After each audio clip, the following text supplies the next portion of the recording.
모든 묶임이 다 풀려서 이제는 자유인이 되었는데, 복음의 은혜 안에서 참된 자유를 가진 그들이 또다시 율법의 매임에 속박받는 자리로, 종된 자리로 돌아가려고 하는 것입니다. 유대인들이 율법에 매여서 날과 달과 절기를 지키는 것처럼 유대주의자들의 그 꾀임에 넘어가서 갈라디아 교회 성도들도 또다시 그들에게 부여되지 않은 율법의 의무를 지켜야 하는 것처럼 날과 달과 해와 절기를 지키는, 그래서 그런 율법의 의무를 잘 지키면 자신들의 그 구원이 완전하게 보장될 수 있는 것처럼 나에게서 나온 어떤 것으로, 그 공로로 복음을 변질시키는 다른 복음을 쫓아가는 갈라디아 교회 성도들입니다. 여러분, 바울의 복음을 처음 들었던 이 갈라디아 교회 성도들은 복음의 은혜 안에서 사실 처음부터 그랬던 것이 아닙니다. 믿음의 동역을 나누었습니다. 바울과 어떤 관계를 맺었습니까? 바울과 함께 그 아름다운 사랑의 동역의 관계를 나눌 때 갈라디아 교회 성도들은 자신들의 가장 소중한 눈이라도 빼어줄 만큼 소중하게 바울을 아끼고 사랑했습니다. 바울을 마치 천사를 영접하듯이, 그리스도 예수를 영접하듯이 바울을 사랑하고 아꼈던, 그래서 그들에게 바울도 자신의 전부를 내어주면서 사랑했던 그들입니다. 그런 갈라디아 교회 성도들이 복음에서 이탈하자 바울은 그들을 다시 복음으로 돌이키게 하기 위해서 참된 말을 전합니다. 참된 복음을 전합니다. 그러자 갈라디아 교회 성도들이 어떻게 바뀌었습니까? 바울이 참된 말을 함으로 원수처럼 대합니다. 그들의 마음에 찔림을 받아서 또 바울과 교회를 갈라놓으려고 하는 유대주의자들의 꾀임에 넘어가서 그 이간으로 인해서 바울을 대적처럼 대하는 것이 지금 이 갈라디아 교회 성도들의 모습이었습니다. 그럼 그런 교회를 향해서, 복음에서 멀어진 교회를 향해서 바울이 어떻게 다시 다가갑니까? 나의 자녀들아, 나의 자녀들아, 그리스도의 형상을 이루기까지 내가 다시 해산하는 수고를 하노니, 해산하는 수고를 감당하는 것처럼 사랑의 수고로 다시 그들에게 나아갑니다. 그러나 갈라디아 교회 성도들은 자신의 영적인 상태를 정확하게 진단하지 못합니다. 어디에서부터 떨어졌는지 그들은 알지 못합니다. 그런 교회를 향해서 바울이 지금 갈라디아 교회 성도들이 복음에서 어디에서부터 이탈했는지 그 복음에서 떨어진 지점을 확인할 수 있도록 정확하게 질문을 합니다. 여러분, 문제의 핵심에서 우리가 벗어나 있을 때 누군가가 문제를 우리가 명확하게 볼 수 있도록 좋은 질문을 던지는 것은 참 중요합니다. 바울이 질문합니다. 21절입니다. 내게 말하라. 율법 아래 있고자 하는 자들아, 율법을 듣지 못하였느냐? 율법 아래 있고자 하는 여러분, 내게 말해보십시오. 여러분이 지금 율법이 말하는 것을 잘 듣고서 지금 그렇게 행하는 것입니까? 율법이 어떤 의무를 우리에게 주고, 율법에 속박됐을 때, 율법에 매였을 때 우리는 어떻게 종노릇하는 자로 변화되는지, 율법의 그 내용과 의무와 율법이 어떤 역할을 하는지 율법이 말하는 것을 여러분은 들었습니까? 지금 바울이 묻고 있는 것입니다. 그럼 바울이 지금 증거하고 있는 이 갈라디아서 4장의 이제 후반절의 이 비유는 율법과 복음의 관계성, 더 정확하게는 율법과 은혜의 관계성을 우리에게 설명해 주고 있는 비유입니다. 22절 보시죠. 기록된 바 아브라함에게 두 아들이 있으니 하나는 여종에게서 하나는 자유 있는 여자에게서 났다 하였으며, 기록된 바 아브라함에게 두 아들이 있으니, 아브라함의 두 아들의 비유를 지금 들고 있습니다. 그런데 이 풍유, 이 비유를 지금 바울이 유대주의자들의 꾀임에 넘어간 갈라디아 교회 성도들에게 증거할 때, 유대주의자들은 모두 알 수 있는, 또 유대인들은 모두 알 수 있는, 그 영향을 받은 갈라디아 교회 성도들도 알 수 있는 기록된 바, 그 당시의 기록이라고 하는 것은 구약 성경, 토라를 의미합니다. 율법을 상징하는 그 토라의 말씀, 구약 성경의 그 한 스토리, 아브라함의 두 아들의 그 이야기를 통해서 율법과 복음의 은혜의 관계를 지금 설명하고 있는 것입니다. 아브라함이 약속의 말씀을 받았습니다. 창세기 12장에 너는 복이 될지라, 하나님께서 내가 내게 보여줄 땅으로 가라, 내가 너로 큰 민족을 이루어 내게 복을 주어 내 이름을 창대하게 할 것이다. 하나님께서 약속하신 약속의 말씀을 받고 아브라함이 아버지 데라가 살던 하란 땅을 떠나서 내가 내게 지시할 땅으로 가라, 그 약속하신 땅으로 나아갈 때 그때가 아브라함의 나이 75세입니다. 여러분, 75세의 아브라함이 그 약속의 말씀을 받고 이삭을 낳기까지 100세가 될 때까지 하나님께서 이 오랜 기간을 약속이 더디 이루어지는 것처럼 응답하지 않으셨습니다. 그 약속을 기다렸던, 그 약속의 성취를 바라봤던 아브라함이 그래서 중도에 어떻게 행합니까? 아브라함과 사라가 인간적인 방법을 써서 그들이 붙잡을 수 있는 결과를 보기 위해서 그들이 생각한 것은 여종 하갈을 통해서 이스마엘을 낳는, 여종에게서 낳은 종의 아들을 낳아서 그 씨를 잇는 그 인간적인 방법을 택했습니다. 여러분, 이것은 지극히 인간적인 방법이고 계산적인 방법이었습니다. 아브라함이 예측할 수 있는 그런 방법이었습니다. 그런 방법으로 하나님의 뜻을 그들이 대체하려고 인간적인 방법으로 낳은 아들이 바로 여종 하갈에게서 낳은 이스마엘입니다. 이것은 비유니 이 여자들은 두 언약이라. 하갈로 상징되는 하갈과 이스마엘은 두 언약 가운데 옛 언약, 율법을 상징하는 것이 바로 하갈과 이스마엘입니다. 시내산에서 받았던 그 율법을 상징하는 그 하갈에게서 나온 이스마엘은 율법의 메인자를 의미합니다. 이것은 인간적인 방법으로, 사람의 방법으로 하나님의 뜻을 대신 이루려고 했던 공로주의, 율법주의를 의미합니다. 유대교를 의미합니다. 여러분, 그러나 사라는 종이 아닙니다. 자유자입니다. 오직 위에 있는 예루살렘은 자유자니 곧 우리 어머니라. 사라와 이삭으로 상징되는 이것은 바로 새 언약을 의미합니다. 새 예루살렘을 의미합니다. 이것은 약속의 자녀로 소망이 없었던 그때 사라가 단산되어서 경수가 끊어져서 더 이상 출산할 수 없는 그때 인간의 방법이 아닌 하나님의 방법으로 육체를 따라서 난 자가 아닌 성령을 따라서 난 자로 그 귀한 생명을, 약속의 성취를 보게 된 것이 바로 이삭입니다. 이 모든 것은 다 은혜였습니다. 여러분, 하갈과 이스마엘은 유대주의를 상징합니다. 사라와 이삭은 복음을 상징합니다.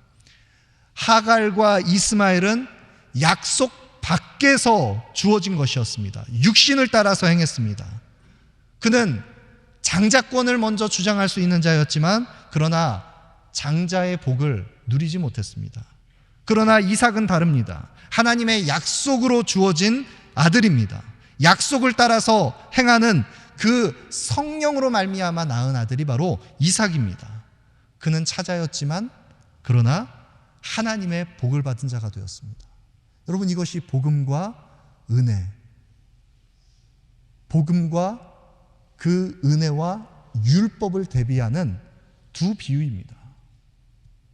율법과 은혜, 이 두 가지가 우리의 신앙생활에 있어서 너무나 중요한, 서로 각기 다른 우리의 인생에 그 두 갈래 길을 만들어내는 우리의 인생의 중요한 요인이 되는 것입니다.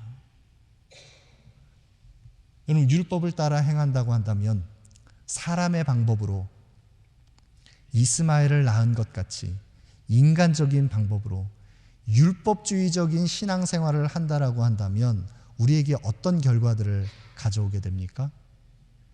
육신의 방법을 따라서, 육체를 따라서 율법주의적인 신앙생활을 한다고 한다면 우리는 우리가 가지고 있는, 우리가 자랑 삼을 만한 어떤 공로를 의지하게 됩니다. 내가 어떤 좋은 배경을 가졌는지, 세상이 이야기하는 그런 성공과 성취를 생각하면서 그것을 가지고 신앙생활을 하면서도 여러 가지 장신군들을 만드는 것이 우리의 이 율법주의적인 신앙 행태입니다. 덧붙여진 수많은 장신구들을 달고서 하나님과 사람 앞에 나가려고 하는 것입니다. 여러분, 이 율법주의적인 신앙생활을 하게 되면 그러면 사람들은 어떻게 변질됩니까? 율법주의적인 신앙생활이라고 한다는 것은 바로 종의 모습으로 신앙생활을 하는 것이기 때문에 종처럼 신앙생활을 하면 끊임없이 계속해서 인정받으려고 합니다. 종은 자신이 행하는 것을 주인으로부터 인정받아야 됩니다. 종의 신분에서 인정받기 위해서 사람의 칭찬과 사람의 명성과 자신의 그 입지를 보증하기 위한 인정받는 자리에 자꾸 나가려고 하면 어떻게 됩니까? 율법주의적인 신앙생활을 하게 되면 그 종처럼 신앙생활을 하는 것이 보이는 사람 앞에서만 행하려는 자가 됩니다. 그러면 어떻게 됩니까? 교회 생활을 하면서 또 우리가 밖에서도 마찬가지겠지만 가정과 직장에서 어디에서든지 누군가로부터 내가 얻을 것이 있는 그 사람 앞에서만 잘 행하려고 하는 모습으로, 내가 인정받으려고 하는 모습으로 자꾸 서려고 합니다. 그럼 그런 사람에게는 자유가 없습니다. 사람들의 눈치만 보입니다. 내가 어떻게 보일까, 그것이 염려스럽습니다. 그래서 누가 보든지 보지 않든지 자유함으로 서지 않습니다. 여러분, 사람도 그 사람이 행하는 바를, 사람도 그가 눈앞에서만 눈가림하면서 잘하는 자인지 그렇지 않은지 다 보입니다. 그러나 보이지 아니하시는 하나님께서 눈동자처럼 우리를 감찰하시는 하나님 앞에서 아들의 신분으로, 자유자의 신분으로 서 있다라고 한다는 것은 우리에게 무한한 자유를 주는 것입니다. 누가 나를 주목하든지 주목하지 않든지, 누가 나를 인정하든지 인정하지 않든지, 하나님 앞에서 자유자의 모습으로 살아가는 것, 그것이 바로 아들의 모습이고 상속자의 모습이고 바로 약속의 자녀들의 모습인 것입니다. 여러분, 자녀들이 여러분에게 때로는 말도 안 되는 그런 요구들을 할 때가 있지 않습니까? 그러면서도 얼마나 당당하게 그것을 요구하는지. 그러나 자녀이기 때문에 당당할 수 있는 것입니다. 그런 자녀들이 부모 앞에서 눈치를 보면서 행하는 것이 아닌 것입니다. 율법에 매인 신앙생활을 하느냐, 자유자의 신앙생활을 하느냐, 이런 차이가 있습니다. 여러분, 약속의 자녀들, 성령으로 말미암아 난 자녀들은 약속을 따라서 육체를 통해서 난 자가 아니라 성령을 따라서 난 자들, 그들이 바로 하나님의 자녀입니다. 그런 하나님의 자녀들에게 약속을 따라 성령으로 말미암아 은혜로 하나님의 자녀가 된 이 상속자들에게 그들이 가진 이 약속의 유업, 이 자유를 기회가 틈탈 때마다 빼앗으려고 하는 많은 이단 사조들이 교회 역사 속에 일어났습니다. 지금도 우리 주변에 그런 일들은 얼마든지 있습니다. 특별히 구원의 보증에 대한 이 사람들의 불안한 심리를 이용해서 그 구원의 확신을 어떻게 보증받을 것인가, 이것을 사람들의 불안한 심리를 교묘하게 이용해서 그리스도를 믿는 믿음 안에서가 아니라 거기에 다른 것을 더해서 자신으로부터 나온 열심을 더해서 공로를 더해서 그 구원을 확실하게 보증받을 수 있다고 사람들을 속이는 무리들이 있습니다. 열심을 내서 다른 복음을 전합니다. 그 다른 복음을 전하는 이유가 무엇입니까? 자신들을 따르게 하기 위해서입니다. 자신들을 추앙하고 또 그들이 원하는 탐하는 것을 노리고 사람들을 속이는 다른 복음을 전하는 자들이 있습니다. 여러분, 그렇기 때문에 우리가 주의하고 경계해야 할 것이 있습니다. 우리에게 주어진 이 참된 복음, 이 은혜의 복음을 우리가 명확하게 견고하게 이해하고 그 복음의 토대 위에 서기 위해서 우리는 분명하게 복음을 이해할 필요가 있습니다. 여러분, 29절 보시죠. 그러나 그때에 육체를 따라 난 자가 성령을 따라 난 자를 박해한 것 같이 이제도 그러하도다. 복음 안에 분명하게 서 있는 약속의 자녀들이 이 땅에서 살아가면서 우리가 처한 현실이 있습니다. 그 현실은 어떤 것입니까? 아브라함과 사라가 아브라함의 그 나이 100세에 이 귀한 아들을, 약속의 자녀를 낳았을 때 그 아들이, 노년에 낳은 이 귀한 아들이 젖을떼기 시작했을 때 큰 기쁨으로 잔치를 배설했습니다. 창세기 21장에 보면 애굽 여인 하갈의 아들이 이삭을 놀리는지라. 육체를 따라 난 자 이스마엘이 약속을 따라 난 자 이삭을, 그 동생을 조롱하고 멸시하기 시작합니다. 약속의 자녀를, 율법에 매인 종의 아들이 조롱하고 핍박하는 일들이 일어난다는 것입니다. 여러분, 이것은 비유니 이 현실은 오늘날에도 동일하게 일어나고 있습니다. 어떻게 일어나고 있습니까? 세상은 교회를 멸시합니다. 세상은 교회를 조롱합니다. 약속의 자녀들을 끊임없이 계속해서, 육체에서 난 자들은 계속해서 핍박하고 멸시하는 일들이 우리 주변에 얼마든지 일어날 수 있습니다. 참된 그리스도인으로 살아가는 것은, 그래서 이 땅에 속해서 우리가 참된 성도로 살아가는 것은 고난을 피해갈 수 없습니다. 세상의 멸시와 조롱과 핍박을 피해갈 수 없습니다. 여러분, 그런데 우리 주변에 우리가 속해 있는, 우리의 살아가고 있는 이 세상 가운데 누가 육체를 따라 난 자인지, 누가 성령을 따라 난 자인지, 약속의 자녀인지, 이것을 우리가 분간하는 것이 너무나 어렵습니다.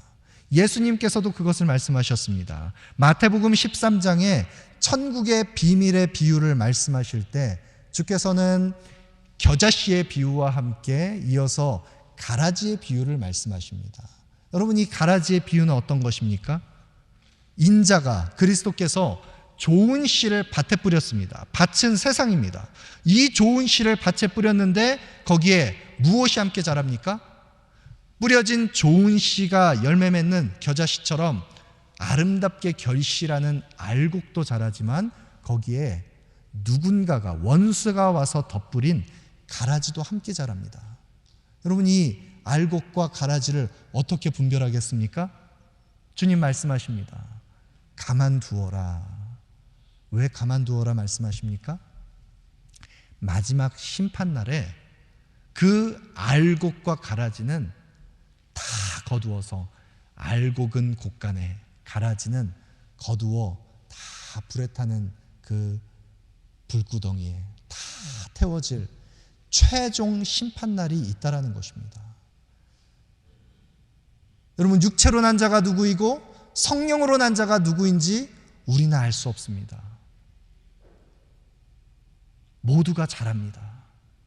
우리의 눈으로 판별할 수 없습니다.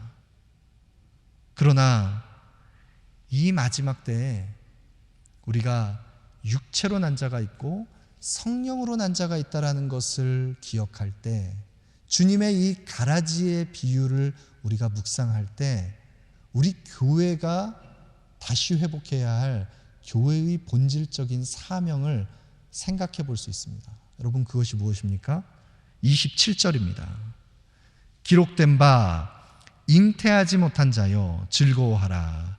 산고를 모르는 자여 소리질러 외치라. 이는 홀로 사는 자의 자녀가 남편 있는 자의 자녀보다 많음이라 하였으니. 여러분, 사라는 잉태하지 못하는 자였습니다. 산고를 모르는 자였습니다. 경수가 끊어져서 이제는 단산된 여인이었습니다. 소망이 없는 여인이었습니다. 그런 사라가 약속의 말씀을 아브라함과 함께 받았을 때 그는 어떻게 변화됐습니까? 아브라함을 열국의 아비로 세우시는 하나님께서는 사라를 많은 민족의 어머니로 세우십니다. 자유자의 여인을 통해서 약속의 자녀 이삭을 낳게 하시고 그 이삭을 통해서 그리스도의 계보를 잇게 하시고, 그리고 믿음의 조상 아브라함과 같이 이제는 그리스도를 믿음으로 바라보는 모든 믿는 자의 믿음의 모본이 되는 자로 아브라함과 사라를 세우십니다. 산고를 모르는 자였던, 잉태하지 못하는 자였던 이 사라가 이제는 기뻐 소리쳐서 즐거워할 수 있는 이유는 남편 있는 자의 자녀보다 많음이라 하였으니. 이 산고를 모르던 여인, 단산되었던 여인, 소망 없는 여인에게서 이제는 성령으로 난 자, 약속의 자녀들을, 많은 자녀들을 낳게 하는, 믿음의 자녀들을 낳게 하는 그 여인으로 세우셨다는 것입니다. 여러분, 교회도 마찬가지입니다. 오늘날 교회는 육체를 따라 난 자들을 양산해내는 그런 교회가 되어버렸는지 모릅니다. 여러분, 우리 교회 안에 복음으로 말미암은 복음의 변화가 우리 교회 속에서 나타나고 있습니까? 그런 복음의 능력이 우리 교회 속에서 일어나고 있습니까? 여러분, 우리 교회는, 오늘날의 이 땅의 교회들은 혹 단산된 것 같은 소망 없는 모습으로 서 있는 것 아닙니까? 그러므로 오늘날 교회가 다시 회복해야 할, 교회의 돌아가야 할 자리는 순전한 복음을 증거하는, 복음의 말씀이 선포되는, 복음의 소식을 증거하는 그런 교회로 우리가 다시 회복되어야 합니다. 그런 교회로 우리가 회복될 때 육체로 난 자들만을 양산해내는 것 같은 그런 교회가 아니라, 교회가 가지고 있는 힘과 교회가 가지고 있는 인프라와 교회가 가지고 있는 많은 자원 때문에 사람들이 모여오는 그런 교회가 아니라, 복음으로 말미암아 그 은혜의 복음이 사람을 변화시켜서 그 복음의 능력으로 성령을 따라 난 자들을 우리가 잉태하고 낳을 수 있는 교회로 오늘의 이 땅의 교회가 다시 회복되어야 합니다. 여러분, 이것을 위해서 우리가 함께 기도하기를 원합니다. 우리 공동체가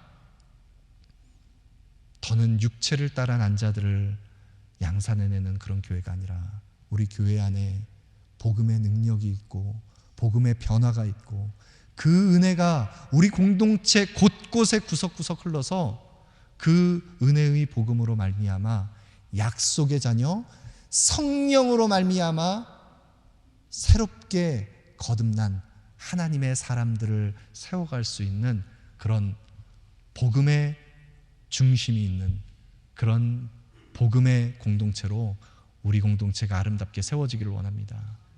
우리의 삶도 복음 안에 견고하게 세우기를 원합니다. 이 은혜의 복음 위에 우리가 견고하게 설 때 하나님 우리를 통하여 많은 믿음의 하나님의 자녀들을 우리를 통하여 또다시 새롭게 하실 것을 믿습니다.